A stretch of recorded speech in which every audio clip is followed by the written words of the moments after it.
Hello, all, and welcome. As you may have heard, my presentation is called An Environmental Communicator's Guide to Combating Climate Misinformation, and it will cover how misinformation is funded, spread, and its impact. And on top of that, the central goal of my work is to provide environmental communicators, which is, of course, an all-encompassing term that likely includes yourself, with the knowledge and skills to identify, assess, and ultimately counter climate-related disinformation. My name is Keagan McMurray, and I worked alongside Sean Dixon, who was my site supervisor and the executive director of Puget Soundkeeper Alliance, where I completed my internship, and Dr. Todd Wildermuth, who's an esteemed professor in the UW School of Law, who was my faculty advisor. So, to provide a bit of context and background, it's clear that climate change is the most pressing issue facing our world to me. Creating a society that is prepared and committed to solving this issue is a job for environmental communicators and scientists alike. Certain interest groups are using climate disinformation to undermine efforts to mitigate the impacts of climate change. Therefore, my research attempts to obtain a set of solutions for scientists and advocates to use to combat climate disinformation. The visual that you see that I've displayed explains the origins of climate disinformation. In most cases, it is in the interest of conservative foundations and fossil fuel corporations to fund the creation of climate disinformation in order to stall a switch to cleaner energy sources. The funding generally goes to contrarian scientists and political organizations, which is then distributed to media outlets, journalists, and politicians to spread. The fact that the system seems so impenetrable is the very reason I wanted to study this topic, which takes us to my research question, which is how can environmental communicators recognize and then tactically counter climate misinformation? So, before we discuss the results of my research, I want to take a quick look at the work that I completed during my internship. As I mentioned, my internship was with Puget Soundkeeper Alliance, where I planned, filmed, and moderated a series of 3 podcasts that explored emerging issues in the Puget Sound.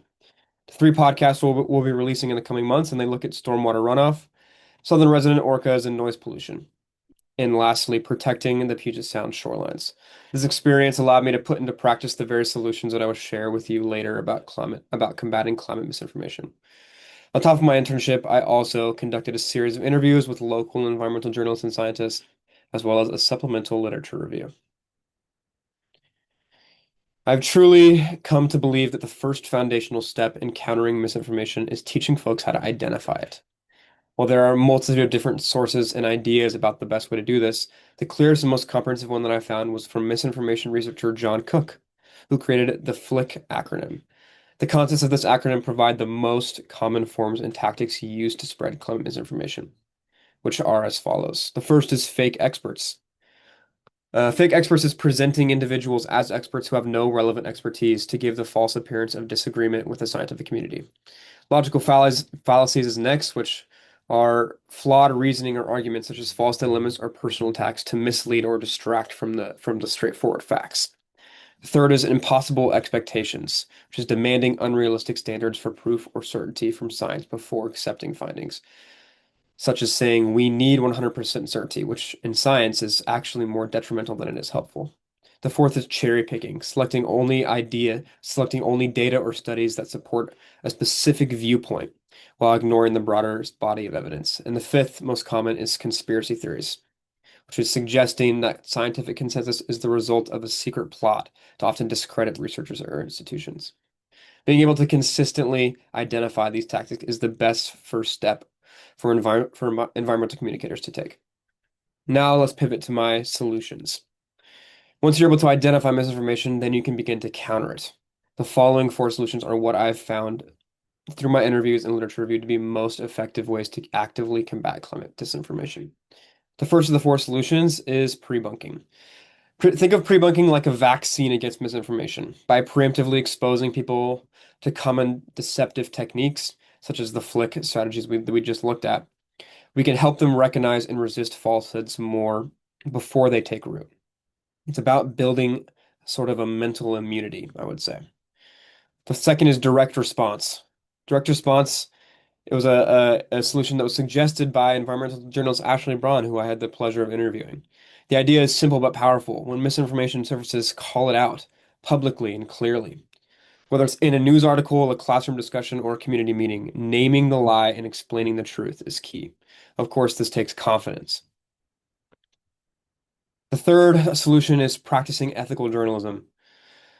This means telling stories without manipulation or deception. Instead of simply chasing headlines, journalists should focus on amplifying underrepresented voices and telling the full story truthfully and responsibly.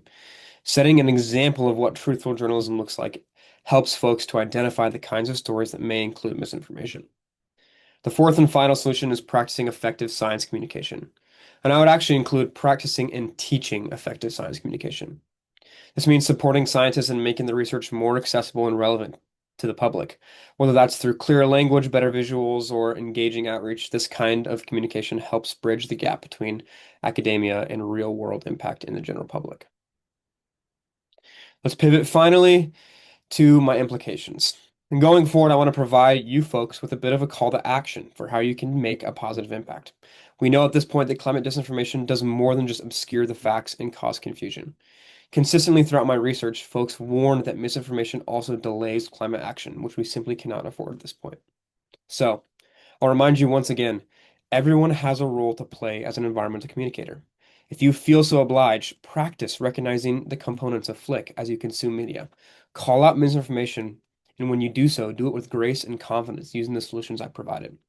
And finally, support local outlets, journalists and scientists, and environmental professionals that are actively practicing ethical environmental communication and calling out climate misinformation.